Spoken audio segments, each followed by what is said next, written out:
কুড়িটা দেখতে পারতেছেন। আমরা আছি এখন বাংলাদেশে আছি, আর এখন এক পাকা দিব আমরা ইন্ডিয়া চলে আসছি। ইন্ডিয়া চলে আসছি আমরা। ইন্ডিয়া চলে আসছি আমরা কিন্তু এখন পাসপোর্ট ভিসা ছাড়া কিন্তু ভারতে চলে এসেছি। আমার ওই পিছনে হচ্ছে বাংলাদেশ, আর আমি এখন কিন্তু পুরা ইন্ডিয়ার ভিতরে আছি। কোনো তার কাটার বেড়া নাই, কোনো কিচ্ছু নাই। আর ওই যে তার কাটার বেড়া, ইন্ডিয়ার গরু দেখা যাচ্ছে।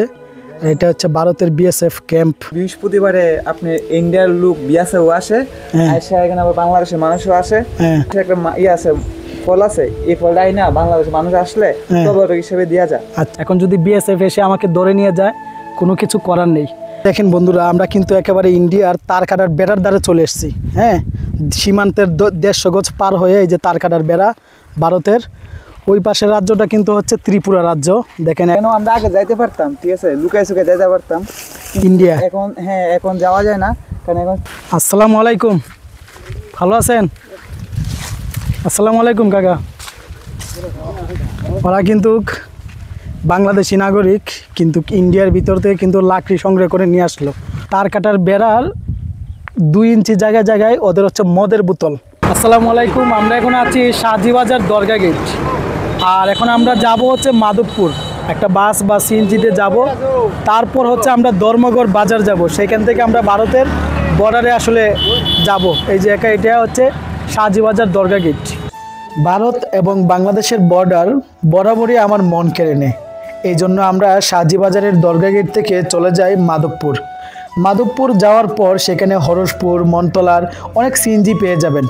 তো আমরা যে জায়গায় যাব সেই জায়গা হচ্ছে ধর্মগড়। জনপ্রতি 60 টাকা গাড়ি ভাড়া সিএনজি করে আমরা 2 জন চলে যাই। তো যাওয়ার পথে আপনাকে রাস্তা কিন্তু বেশ মুগ্ধ করবে আপনাকে। সিএনজি ধরে যখন আমরা ধর্মগড় মনতলায় যাচ্ছিলাম, যাবার পথে রাস্তার সৌন্দর্য এবং 2 পাশের সবুজের গ্রামের দৃশ্যগুলো আমাদের মনে জায়গা করে নিয়েছিল। সত্যি কথা, গ্রামের মজা শুধু গ্রামেই আছে। যারা গ্রামে না থাকেন তারা এই সৌন্দর্যগুলো কখনোই বুঝতে পারবেন না। আমরা কিন্তু এখন প্রায় বর্ডারের কাছাকাছি চলে আসছি বন্ধুরা। আর এই যে হচ্ছে আমার এক ভাই, ওনার নাম হচ্ছে গাজী ভাই। উনি আমাদেরকে কিন্তু নিয়ে যাবে গাইড করে। আর হচ্ছে পিছনে সাকিব আছে। সাকিব হাই দাও। তো আমরা ভাই হাই দাও। হাই। এই যে ভাই হাই দিয়ে দিল। আমরা কিন্তু খুব কাছাকাছি চলে আসছি। ইন্ডিয়ার কোথা থেকে আমরা কিন্তু এখন টমটম থেকে নামলাম। আমাদের টমটম গাড়িটা হচ্ছে ওই জায়গায় একটা ঘরের সামনে রেখে আসছি। আর এই যে হচ্ছে আমাদের গাজী ভাই, উনি আমাদেরকে নিয়ে আসছে। তো এখন আপনাদেরকে দেখাবো আমরা একদম ভারতের প্রায় কাছাকাছি চলে এসেছি। এইগুলো হচ্ছে বাংলাদেশে কিন্তু বাড়িঘর। আর এই যে দেখেন বন্ধুরা, এখানে কিন্তু একটা ভারতের বর্ডার আছে। হ্যাঁ, এই যে মানে আমরা কিন্তু এখন পাসপোর্ট ভিসা ছাড়া কিন্তু ভারতে চলে এসেছি না ভাই? এখন আছি আমরা ইন্ডিয়া, এই প্লেয়ারের এই বাজু আছি ইন্ডিয়া। আর এখন যদি এই বাজু চলে যাই তাহলে আমরা আছি বাংলাদেশ। এই হচ্ছে আমাদের অবস্থা। এই কুড়িটা দেখতে পারতেছেন। আমরা আছি এখন বাংলাদেশে আছি, আর এখন এক পাকা দিব আমরা ইন্ডিয়া চলে আসছি। ইন্ডিয়া চলে আসছি আমরা। ইন্ডিয়া চলে আসছি। এই যে দেখেন, এই পিলারটা দিছে হচ্ছে 1994 সালে। হ্যাঁ, 4 নাম্বার পিলার ইন্ডিয়া। তার মানে আমি কিন্তু পাসপোর্ট ভিসা ছাড়া এখন কিন্তু ইন্ডিয়া প্রবেশ করছি। আর ওই পাশটা যে আপনারা বাস দেখতে পারতেছেন, এগুলো কিন্তু পুরাটাই হচ্ছে বাংলাদেশ। আর এই পাশটা হচ্ছে একদম ভারত। দেখেন খোলামেলা সীমান্ত, কোনো তার কাটার বেড়া নাই, কোনো কিছু নাই, একেবারে কিন্তু ভারতে। এই যে আপনারা এখানে একটা মাঠ দেখতে পারতেছেন, এটা কিন্তু একটা খেলার মাঠ। এই পুরা মাঠটাই হচ্ছে ইন্ডিয়া। এইগুলা হচ্ছে বাংলাদেশের শেষ সীমানার বাড়ি। আর এই যে গাছটা দেখতেছেন, এটা কিন্তু ইন্ডিয়া। এই যে আমরা এখন পুরা ইন্ডিয়াতে আছি। এই যে এই গাছগুলা সব ইন্ডিয়ার। আর এই যে আমার ভাই, 2 ভাই যাচ্ছে, এরা কিন্তু আমরা এখন ইন্ডিয়ার সীমানায় আছি। হ্যাঁ, ওই যে আপনাদেরকে একটু জুম করে দেখাই, এই যে এখানে ইন্ডিয়ার একটা ঘর। এই যে আমরা কিন্তু এখন একদম ইন্ডিয়ার সীমান্তে ইন্ডিয়ার ভিতরে আছি। দেখেন কোনো পাসপোর্ট ভিসা কোনো কিছু লাগলো না, ইন্ডিয়ায় চলে আসলাম আমরা। আমার ওই পিছনে হচ্ছে বাংলাদেশ, আর আমি এখন কিন্তু পুরা ইন্ডিয়ার ভিতরে আছি। আর এই জায়গাটা হচ্ছে ইন্ডিয়ার ত্রিপুরা রাজ্য বলে এটাকে। একদম কোনো সীমানা নাই, কোনো তার কাটার বেড়া নাই, কোনো কিচ্ছু নাই, একদম ইন্ডিয়ার ভিতরে। দেখছেন এই যে এই মাঠটা কিন্তু পুরা ইন্ডিয়ার ভিতরে। আমি এখন ইন্ডিয়ার বর্তমানে নো ম্যানস ল্যান্ডে আনছি, যেটাকে বলে হচ্ছে 150 গজ দূরে। ও তার কাটার বেড়া দূরে দেখা যাচ্ছে, আপনাদেরকে জুম করে দেখাবো। আমি এখন বর্তমানে নো ম্যানস ল্যান্ডে আনছি। ইন্ডিয়ার একটা মাজারে চলে এসেছি। মাজারটার নাম হচ্ছে গাজী মাজার। এই যে দেখেন আমরা কিন্তু ঠিলা বেয়ে কিন্তু উপরে উঠতেছি। এই যে মাজার, টিনের ঘর দেওয়া, এটা পুরাপুরি ইন্ডিয়ার ভিতরে।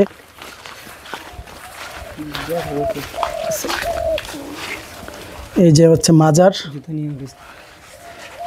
এই যে এখানে মাজারের একটা সাইনবোর্ড আছে। হ্যাঁ, এই যে 360 আউলিয়ার সফরসঙ্গী শাহ সুফি হজরত মাওলানা গাজী শাহ রহমতুল্লাহ সাল্লামের মাজার। এটা হচ্ছে মোহনপুর সীমান্তবর্তী এলাকা, ভারত। আর খাদেমের নাম্বারটা দেওয়া আছে দেখেন। ওই যে দূরে হচ্ছে ভারতের একটা ক্যাম্প, বিএসএফ ক্যাম্প। এই যে দেখছেন, এটা হচ্ছে তার কাটার বেড়া। এটা কিন্তু তার কাটার বেড়া। আর ওই যে তার কাটার বেড়া, ইন্ডিয়ার গরু দেখা যাচ্ছে। এটা হচ্ছে ভারতের বিএসএফ ক্যাম্প। হ্যাঁ, আর এই পাশ দেখেন পুরোটাই কিন্তু ভারত। আর আমরা এখন নিজেও কিন্তু ভারতের ভিতরেই আছি। আচ্ছা ভাই, মাজারটা তো পড়ছে হয়েছে আপনার এই ভারতের সীমানার ভিতরে, কিন্তু মাজারটা দেখা যাইতেছে 360 আউলিয়ার সফর সঙ্গী, তার মানে এটা সিলেটের অলি আল্লাহর। কিন্তু এই যে মাজারটা ভারতের ভিতরে পড়ছে, ত্রিপুরা, মানে ইন্ডিয়ার কোনো কিছু কেউ বলে না। সমস্যা না, এখানে আপনি বৃহস্পতিবারে আপনি ইন্ডিয়ার লোক বিয়াসাও আসে, আয়সা এখানে আবার বাংলাদেশের মানুষও আসে। আয়সা ওই যে ইন্ডিয়ার বিয়াসাবে আপনার এক জাতীয় একটা হেরা দেশের একটা আছে, ফল আছে, এই ফলটাই না বাংলাদেশের মানুষ আসলে তবর হিসেবে দেওয়া যায়। আচ্ছা দেখেন, আমার পিছনে কিন্তু পুরাটাই হচ্ছে জঙ্গল। হ্যাঁ, এটা আমি এখন পুরা কিন্তু ইন্ডিয়ার ভিতরে দাঁড়িয়ে আছি, ভারতের। এখন যদি বিএসএফ এসে আমাকে ধরে নিয়ে যায়, কোনো কিছু করার নেই। আমি ওই সীমানা পিলার রেখে অনেক দূর চলে এসেছি। আর এখানে কিন্তু একটা মাজার আছে, গাজী শাহ মাজার। এই মাজারটা কিন্তু মানে বাংলাদেশের অলি আল্লাহ তিনি। তো অলি আল্লাহ তো কোনো দেশের সীমানা হয় না তাদের, তারা তো পুরো মুসলিম বিশ্বকে শাসন করে। যাই হোক, এখানে যা শুনলাম আর কি বাইরের কাছ থেকে, সেটা হচ্ছে ভারতের বিএসএফ এবং বাংলাদেশের বর্ডার গার্ড বিজিবি, বাংলাদেশের যারা স্থানীয় মানুষ এবং ইন্ডিয়ার মানুষ সবাই এই মাজারে আসে। তবারক, মিলাদ শরীফ সব কিছু এখানে পড়ানো হয়। হ্যাঁ, এই সবার বাংলাদেশ এবং ভারতের ভিতরে একটা মিলবন্ধন, একটা আন্তরিকতা এখানে কিন্তু ফুটে উঠে। যে হচ্ছে বাংলাদেশি গরু ওইগুলা। আর ওই তার কাটার বেড়া ওই জায়গাতে দেখা যাচ্ছে, আপনাদেরকে একটু জুম করে দেখাই। বাংলাদেশে বিজিবি যদি দেখে আমরা অনেক অনেক কথা বলবে, অনেক এমন আছে মাইরও দিতে পারে, কিন্তু রিস্ক নিয়ে চলে আসছি আপনারা দেখার জন্য। এই যে ইন্ডিয়ার বেড়া, এই যে ইন্ডিয়ার লাইট, এটা হচ্ছে ইন্ডিয়ার লাইট। রাত্রে প্রকাশ দিলে বাংলাদেশ পুরা যত গ্রাম আছে, এগুলো সাইডে যত গ্রাম আছে বাংলাদেশের সবগুলো দেখা যায়। এগুলো হচ্ছে ইন্ডিয়ান লাইট। এই যে তার কাটা বেড়া। আর এগুলো হচ্ছে বাংলাদেশের গরু। বাংলাদেশের গরু, হ্যাঁ, বাংলাদেশের গরু। এই যে দেখেন বন্ধুরা, আমরা কিন্তু একেবারে ইন্ডিয়ার তার কাটার বেড়ার দ্বারা চলে এসেছি। হ্যাঁ, সীমান্তের 150 গজ পার হয়ে এই যে তার কাটার বেড়া ভারতের। ওই পাশের রাজ্যটা কিন্তু হচ্ছে ত্রিপুরা রাজ্য। দেখেন একদম পাহাড়ি রাজ্য। আর এই যে আমার গাজী ভাই, আর পিছনের যত গরু দেখতেছেন আপনারা, এগুলা ইন্ডিয়ার সীমানায় বাংলাদেশি সব গরু। তো গাজী ভাই বলেন। এখানে দেখতে পাচ্ছেন, এখানে ইন্ডিয়ার বেড়াগুলা দেখছেন। এখানেও আমরা আগে যাইতে পারতাম, ঠিক আছে, লুকাই সুকাই যাইতে পারতাম ইন্ডিয়া। এখন হ্যাঁ, এখন যাওয়া যায় না, কারণ এখন প্রতিটা তার কাটার ভিতরে তার কাটা আছে অনেকগুলো, অনেক কষ্ট হয় যায়, তবু আমরা যাইতে পারি না। যাইতে পারেন, আগে এক সময় যাওয়া যেত, যাওয়া যেত, লুকায় সুকায় যাওয়া যেত বা সুগন্ধা যেত। কিন্তু আমরা এদিকে অন্য কানে যাওয়া যায়, কিন্তু আমরা দিকে যাওয়া যায় না, অনেক কষ্ট হয় বা অনেক মানে শরীর কাইটা যায়। এ দেখেন ইন্ডিয়া, আমরা চলে আসি। যদি আমরা বিজিবি দেখে, মানে আমরা অবস্থা সিরিয়াস করে সত্যি মার দিব, অনেক মার দিব, কিন্তু আমরা মায়ের খাইতে আমরা রাজি আছি গাইস। তবু আপনার সৌন্দর্যটা দেখাবার জন্য আসছি সেখানে। এখানে আর এখানে বাংলাদেশের গুরু, এখানে বাংলাদেশের গুরু যে যারা স্থানীয়, যারা স্থানীয় মানুষ, হেরা এখানে আসতে পারে, কোনো প্রবলেম হয় না, কোনো সমস্যা হয় না। বিজিবি ওর সাথে হাত আছে, কিন্তু কিন্তু মাল যদি পাচার হয়, এদিকে কিন্তু অনেকগুলো মাল পাচার হয়, মানে যে বিজিবি এরপরে হেরা একটু সাহায্য করে। কিন্তু আমরা আইসি তবু রিস্ক নিয়ে আপনাদেরকে দেখানোর জন্য সৌন্দর্যটা। এই যে দেখেন, এখানে ইন্ডিয়ার লাইট দেখছেন, এগুলো কিন্তু রাতে অনেক আলো দেয়, অনেক অনেক। এই যে ইন্ডিয়ার লাইট আর হচ্ছে তার কাটার বেড়া দেখেন, এইদিকে যতটুক চোখ যায়, ওই যে বিএসএফ এর একটা ক্যাম্প দেখা যাইতেছে। কেন আপনারা জুম করে দেখাই, এই যে ওরা কিন্তু এখানে বসে বসে সীমানা পাহারা দেয়। আর ইন্ডিয়ার ওই গ্রামগুলা কিন্তু পাহাড়ি গ্রাম, দেখেন ওইখানে কিন্তু অনেক সুন্দর সুন্দর পাহাড়ি গ্রাম। আর একটা জিনিস দেখতেছি, এটা হচ্ছে ইন্ডিয়ার সীমান্তে কিন্তু ওই যে মদের বোতল তার কাটা আমাদের দেখা দিতেছে। এই দেখেন বাইরে ভাই কই আসি দেখেন, ইন্ডিয়ার ভিতরে দাঁড়াই আছি। আর ওই যে আমার পিছনে দেখেন তার কাটার বেড়া, ওই পাশটা কিন্তু হচ্ছে ত্রিপুরা রাজ্য। আর একটা জিনিস এই জায়গার দেখলাম, সেটা হচ্ছে এই তার কাটার বেড়ার 2 ইঞ্চি জায়গায় জায়গায় ওদের হচ্ছে মদের বোতল। আপনারা জানেন যে গত 5 আগস্টে শেখ হাসিনা কিন্তু ভারতে পালিয়ে যাওয়ার পর বিজিবি, বিএসএফ বা বাংলাদেশি ভারতের নাগরিক তাদের ভিতরে কিন্তু একটা দ্বন্দ্ব হয়। কিন্তু এই এলাকাটা অনেক নীরব। এই যেমন ভারতের সীমানায় বাংলাদেশের মানুষ, স্থানীয় মানুষ যারা আছে তারা কিন্তু গরু দিচ্ছে, হ্যাঁ, ইন্ডিয়ার জায়গাতে এসে তেমন কোনো সমস্যা হয় না, এখানে নীরব। তবে বিএসএফ এবং বিজিবি তারা কিন্তু কঠোর অ্যাকশনে আছে, বিশেষ করে চোরাচালান এবং গরু পাচার এইসব বিষয় নিয়ে। যাই হোক, এখানে আসলে বেশি সময় থাকাটা রিস্ক। আমরা এখন চলে যাচ্ছি, কারণ এখানে যে কোনো সময় বিজিবি আসলে আমাদেরকে কিন্তু বাড়ি দিবে, কারণ এইসব জায়গায় আসা নিষেধ একেবারেই। তো আপনাদের এই সীমান্তবর্তী গ্রামটা মোহনপুর, হ্যাঁ, ধর্মগড় মোহনপুর। আর ইন্ডিয়ার গ্রামের নাম হচ্ছে মৈনপুর, যেটা ত্রিপুরায় অবস্থিত। তো আপনাদের কাছে কেমন লাগলো অবশ্যই কিন্তু কমেন্ট করে জানাবেন। আমরা কিন্তু এই যে ইন্ডিয়ার কাঁটাতার পেরিয়ে এখনও আমরা ইন্ডিয়ার ভিতরে আছি। আমরা এখন বাংলাদেশের দিকে যাচ্ছি। এই যে এই মাঠটা, যেই মাঠে আছি আমরা, এইটাও কিন্তু ইন্ডিয়ার একটা মাঠ। এখানে বিকালবেলা বাংলাদেশি ছেলেগুলা, স্থানীয় গ্রামবাসী যারা আছে, তারা কিন্তু এই মাঠে ফুটবল, ক্রিকেট খেলাধুলা করে ইন্ডিয়ার মাঠে এসে। আর সীমান্ত পিলারটা আপনাদেরকে একটু দেখাই জুম করে। ওই যে এটা হচ্ছে সীমান্ত পিলার, দেখছেন?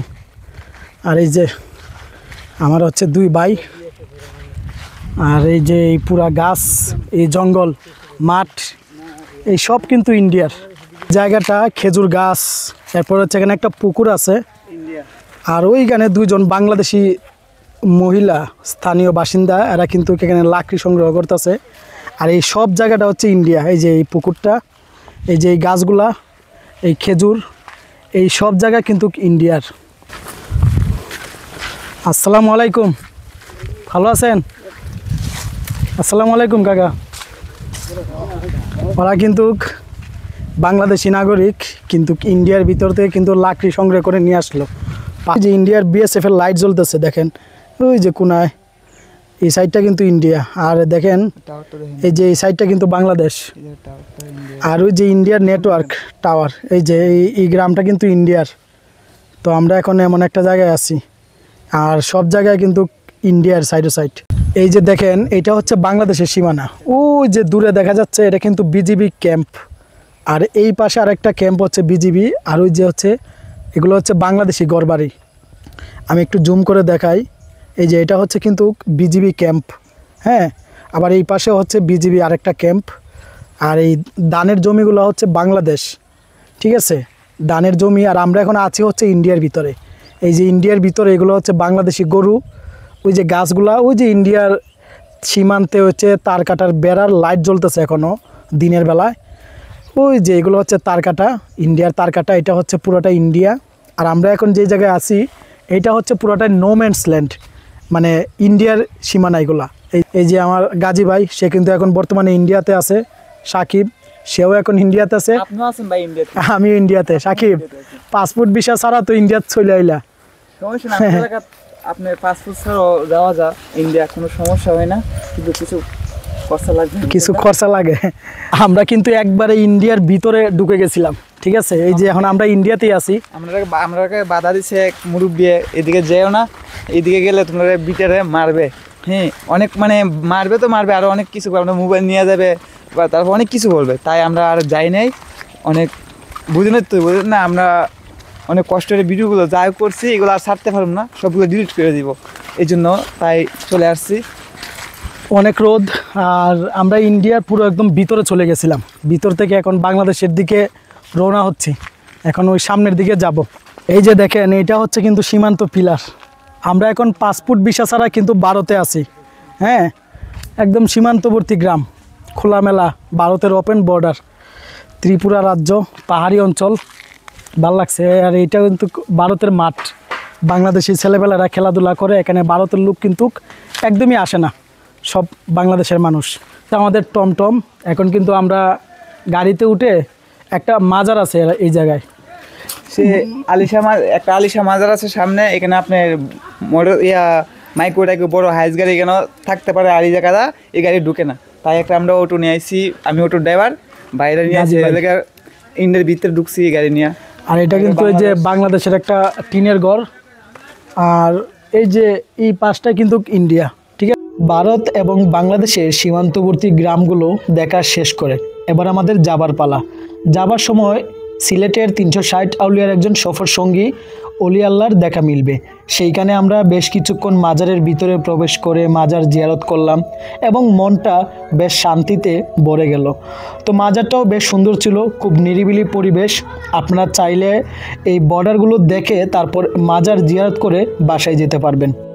আজকে আমরা নিজ চোখে সশরীরে ভারতের ত্রিপুরা রাজ্য এবং বাংলাদেশের হবিগঞ্জ জেলার বর্ডার সীমান্তবর্তী গ্রামগুলো দেখে আমাদের খুব ভালো লাগছে। তো বন্ধুরা, নেক্সটে কোন জায়গায় আপনারা ভিডিও দেখতে চান বা কোন জায়গায় আমি আসবো ভিডিও করতে, চাইলে আপনারা আমাকে কমেন্ট করে জানাতে পারেন। দেখা হচ্ছে আগামীতে নতুন কোনো ভিডিওতে। সেই পর্যন্ত ভালো থাকবেন, সুস্থ থাকবেন।